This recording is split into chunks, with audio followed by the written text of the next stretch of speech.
Want to speak real Italian from your first lesson? Sign up for your free lifetime account at ItalianPod101.com.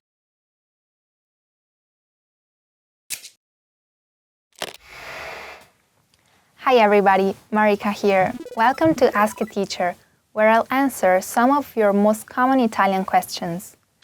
The question for this lesson is, how are verbs conjugated? English verbs are not heavily inflected. In fact, there are just 3 endings you can add to the infinitive of regular verbs. S for the third person singular present tense, for example, plays. ing for the gerund, playing, and id for the past tense, played.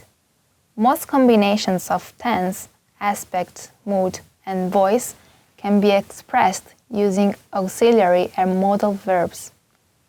Italian, on the other hand, is a heavily inflected language.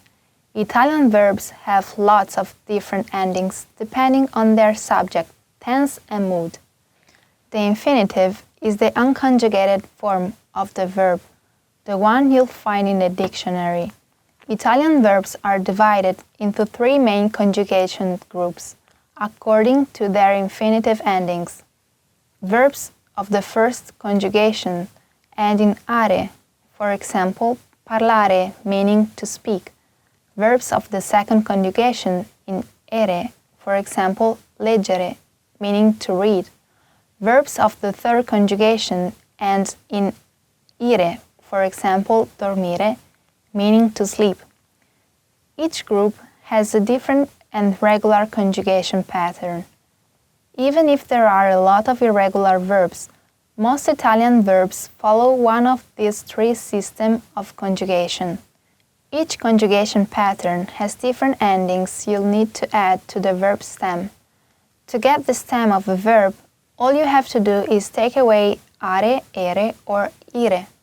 So the stem of parlare is parl, the stem of leggere is leg, and the stem of dormire is dorm. Verb endings are affected by mood, tense, person, number, and sometimes even gender. Let's take a look. Italian verbs have 4 finite moods. They are the indicative, to express facts, for example, io dormo, I sleep. The imperative, to give orders, for example, dormi, sleep. The subjunctive, to express doubt, hope, fear, and possibility, for example, che io beva, I drink. The conditional, to express an action that depends on another fact that may or may not happen, for example, io leggerei, I would read.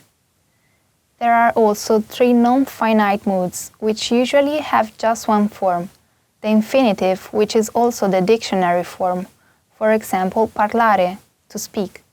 The gerund for progressive tenses, for example, leggendo, reading. The participle, generally used as adjective or with the other verbs, for example, parlato, spoken. While mood shows the manner in which an action is expressed, the tense is what specifies when the action happens. The only Italian mood that has all 8 tenses in the indicative, which is also the most used mood. The only present tense is the present, io parlo, I speak. Past tenses include present perfect, io ho parlato, I have spoken. Imperfect, io parlavo, I spoke. Past perfect, io avevo parlato, I had spoken. Absolute past, io parlai, I spoke. Pre-trade perfect, io ebbi parlato, I had spoken. Future tenses are the future, io parlerò, I will speak. The future perfect, io avrò parlato, I will have spoken. The other moods only have a couple of tenses, usually present and past, except for the subjunctive, which has a few more. This looks like a lot, and it actually is one of the most challenging things, even for native speakers. But don't panic. If you get started with the regular verbs in the indicative present tense, you will soon familiarize yourself with the conjugation patterns. Pretty interesting, right? If you have any more questions, please leave a comment below. A presto! See you soon!